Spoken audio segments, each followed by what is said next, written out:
In the first video, I looked at ego states, metaphors for different styles of thinking, feeling and behaving. I touched on controlling, nurturing, adapted and free styles, referred to in TA as parent and child, and contrasted them with the adult. I'll be going a little deeper into the scope of these styles in a moment. I also looked at complementary transactions, where the styles of thought and behaviour between two people meet each other to produce a stable dynamic, and cross-transactions, where the respective styles conflict to produce unstable dynamics. In this video, I'll be looking at games and introducing the split transaction. But first, a little more on ego states. There's huge scope for all kinds of child and parent behaviour here. Taking the parent state, on initial viewing it might seem controlling is negative and nurturing is positive. But let's look closer.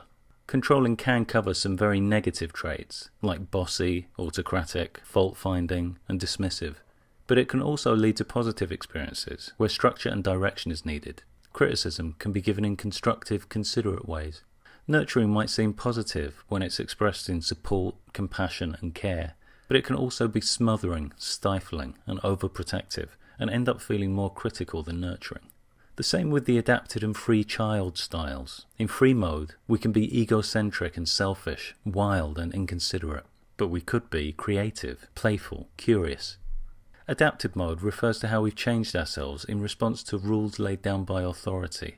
On the negative side, we might have learned to be compliant, fearful, anxious or helpless, or we might have adapted other behaviours, going against the rules, becoming rebellious and anti-conformist. On the positive side, adaptation can help us get along with other humans by observing reasonable conventions.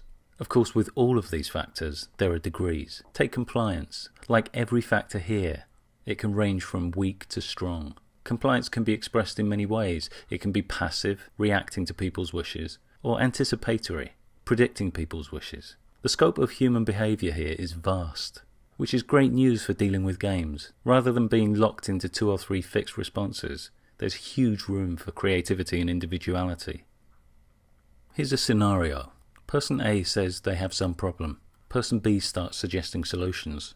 One by one, person A rejects every single one of them, giving a reason why each solution wouldn't work. B eventually runs out of ideas. A quips, "Well, you're a great help." This is a classic game, known in TA as the "Why don't you yes but" game.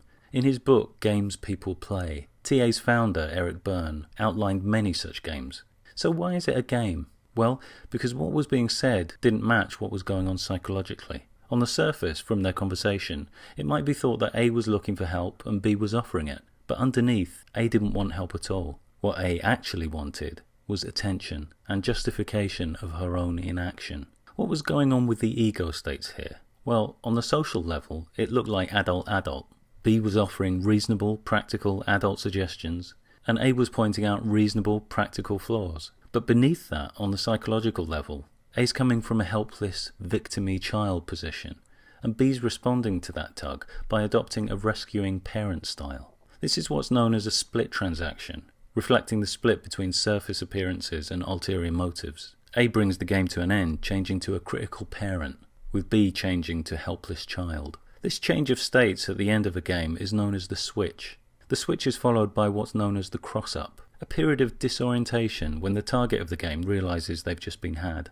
Now come the payoffs, with the game's instigator feeling justified and superior, while B feels de-skilled and foolish. Games can be played to different degrees. TA proposes 3 broad levels. First degree games are the mildest forms, and feel acceptable in the player's social group.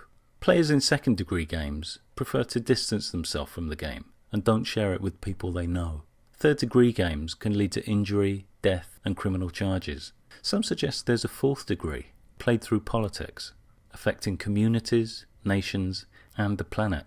TA suggests all parties in games are active participants, and sees the initiator's target not as a powerless victim, but as a very engaged player.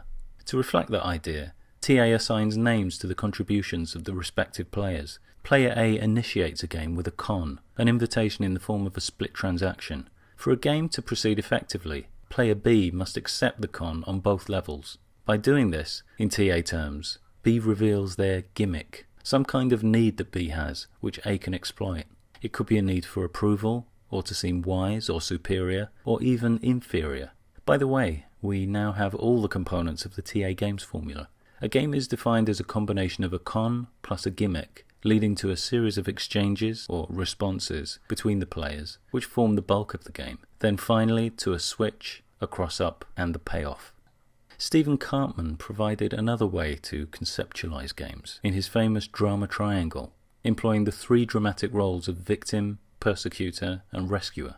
Transferring the why don't you yes but game to this format, we have A starting out as victim and B as rescuer. The switch comes when A and B change roles, with A becoming persecutor to B's victim. Why do we play games? Well, there's the prospect of meeting mutual needs, the instigator through the con and the target through their gimmicks. Another reason is simply attention. If someone's hungry for attention, they'll seek it out. And in the absence of positive attention, negative attention's still better than none at all. Drama provides a potentially endless supply of attention as players perpetuate the conflict, switching from persecutor to hard done by victim and back again. A third idea is that games affirm what TA calls our life position. TA suggests that through the influence of our environment and upbringing, we can find ourselves taking a broad stance in our relationships with other people. We can take a position of equality with our fellow humans, or I'm okay, you're okay, or a depressive position, putting ourselves below others, an arrogant position, putting others below us, or a futile position, putting everyone down. TA suggests we like to justify these positions to ourselves, even where they distort reality, and we choose the games that confirm our own basic position. How can we put all of this to use in detecting and exiting games?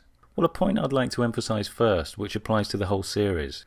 Most of us have probably come across those twee training videos on relationships or assertiveness, which show someone using a prescribed technique to stand up to a bully or a manipulative co-worker. And in response, the abuser graciously backs down, admitting they were unreasonable, and gets magically transformed into a cheerful, cooperative human being. We all know life isn't like that. People who've enjoyed a superior position in an unequal relationship don't give it up so easily. They'll most often persist, or even escalate their abuse. People's tenacity in game playing varies hugely, and sometimes it's impossible to shift the interaction into a positive, fair exchange. With that in mind, here are some of the options TA presents in dealing with games. Games often seem to be over before you're even aware you've played one, because we can get lost in the moment. So before the game begins, really try and deconstruct what happens. How does it start? Who starts it? What happens in the game? What kinds of feelings do you experience? How does it end? Awareness of these factors can later alert you to the fact you're in a game. Consider what needs of yours are being hooked into. If there's a need for approval, can you risk disapproval? If there's a need to feel understood, faced with someone determined to misunderstand you no matter what you say, can you allow yourself to let go of that need? Gimmicks will be explored in more depth later in the series. Look out for discounts. And this doesn't mean a reduction in your bills. In TA, discounts refer to statements that distort or deny some aspect of reality. That painting's rubbish is a discount, claiming the painting is objectively worthless.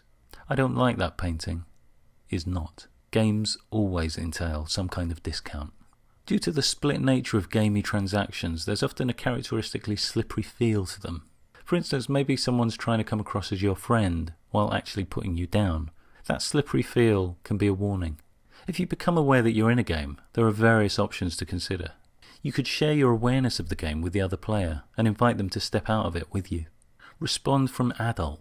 Taking the original why don't you yes but scenario, the parent component here shows itself in B's assumption that he can think of solutions A hasn't thought of. Take that parent component away and let's see what we're left with. Here, B gives A credit for finding her own solutions. A now has no ideas to reject. You could respond from different states than the one the game seems to invite. This refers back to the negative and positive aspects of the parent and child discussed earlier. Here are 4 examples of alternative ego responses to the why don't you yes but game. The negative controlling parent delivers a dismissive, persecuting rebuke. The positive controlling parent challenges A's initial discount that the task is impossible and directs A to give it a go in an encouraging way. The negative nurturing parent leaps in to rescue, and this is the most likely to cross over into why don't you yes but.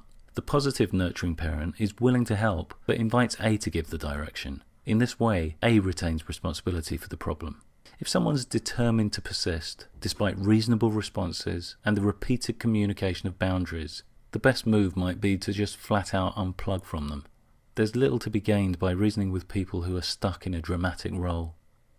This video has touched on some of TA's ideas about games. In the next video, I'll take a closer look at gimmicks.